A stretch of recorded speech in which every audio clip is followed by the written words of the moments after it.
দেশলাইওয়ালা ছোট মেয়ে।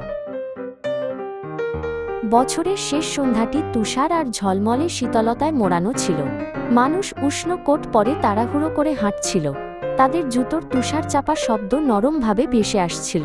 শিশুরা হাসতে হাসতে তুষার তুলে আকাশে ছুঁড়ে দিচ্ছিল। তবুও সেই আলো ঝলমল রাস্তায় এক কোণে জমে থাকা ঠান্ডা ছায়া ছিল।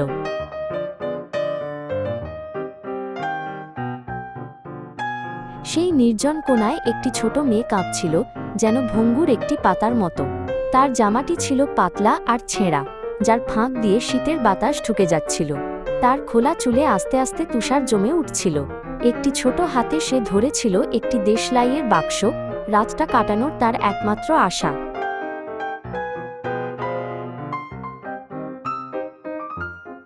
তার চটিগুলো ছিল খুব বড়, হাঁটতে গেলেই পা থেকে খুলে পড়ছিল। একটি ঘোড়ার গাড়ি দ্রুত চলে গেলে ভয়ে সে সরে দাঁড়ায়, আর একটি চটি তুষারে হারিয়ে যায়। অন্য চটিটি দৌড়ে পালানো এক দুষ্টু ছেলেটি কেড়ে নেয়। এবার মেয়েটি খালি পায়ে হাঁটছিল, বরফ ঠান্ডা মাটি তার পায়ে ব্যথা দিচ্ছিল।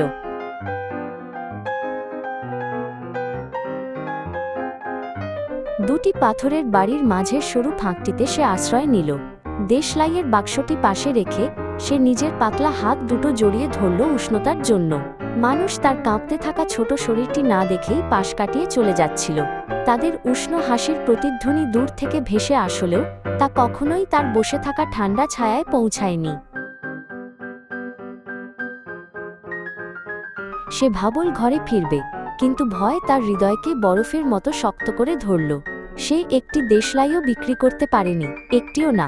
আর জানো, তার বাবা রাগ করবে। তার উপর তাদের বাড়িও রাস্তার মতোই ঠান্ডা, কোনো সান্ত্বনা নেই সেখানে। তাই সে বাইরে রইল, আশা করল রাত তাকে একটু হলেও দয়া করবে।